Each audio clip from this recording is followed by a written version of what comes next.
Anong sabi ni Imelda Marcos? Ni Bongbong pala. Anak ba to ni Imelda Marcos kasi magkamukha kasi sila eh. Ang sabi ni Bongbong Marcos, Philippines will not lose an inch of its territory.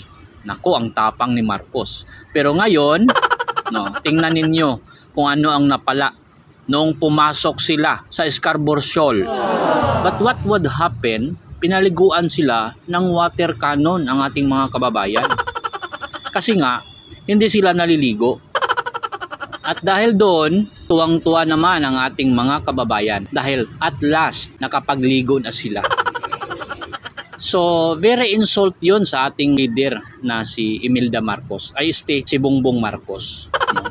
Very insult yun kasi walang respeto sa ating leader. Buti pa nga si Duterte nirespeto with red carpet pa yung pumunta sa China. Pero, bakit walang action yung ating Pangulo? Diba? Ang tapang-tapang. Sabi pa nga niya, Philippines will not lose an inch of its territory. Grabe.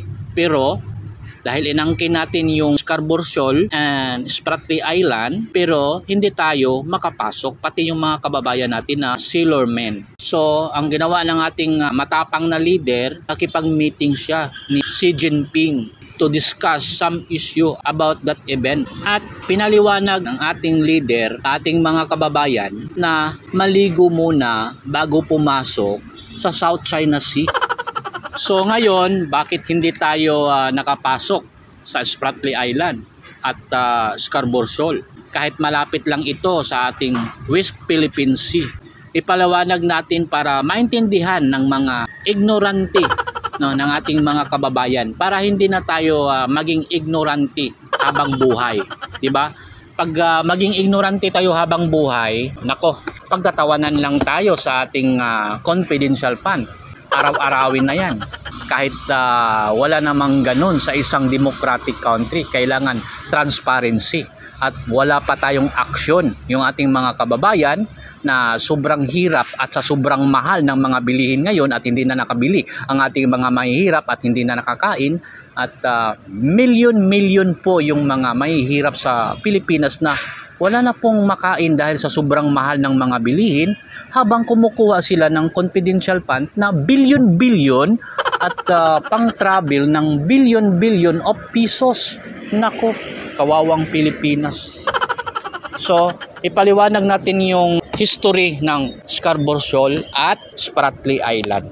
So, ang pagkakaalam ng lahat, ang Scarborough Shoal at Spratly Island ay owned by the Philippines. Pero ito, since 1800 and 1900, was owned by the French National. So, baka nagtaka kayo bakit ang layo ng French pero sila yung owner ng Spratly Island at Scarborough Shoal.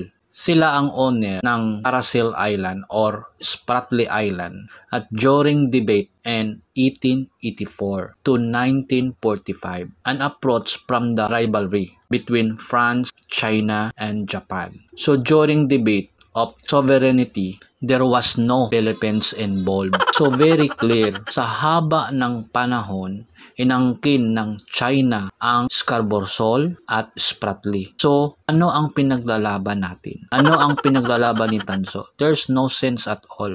So, ganun yun. Kaya yung pumasok yung vessels natin doon sa Scarborough Shoal ay tinira ito ng water cannon ng mga Chinese Coast Guard.